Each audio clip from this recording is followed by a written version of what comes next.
Kucing mendengkur, itu adalah suara yang sering kita dengar saat mereka merasa nyaman.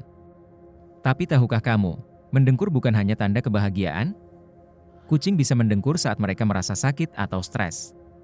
Suara ini dihasilkan dari getaran otot di tenggorokan, dan bisa terjadi saat mereka menghirup dan mengeluarkan napas. Mendengkur juga memiliki manfaat kesehatan. Penelitian menunjukkan bahwa frekuensi mendengkur kucing, sekitar 25 hingga 150 Hz, dapat membantu penyembuhan tulang dan jaringan. Namun, jika kucing mendengkur secara berlebihan atau disertai gejala lain seperti kehilangan nafsu makan atau perubahan perilaku, itu bisa jadi tanda masalah serius. Dalam kasus seperti ini, penting untuk segera membawa mereka ke dokter hewan.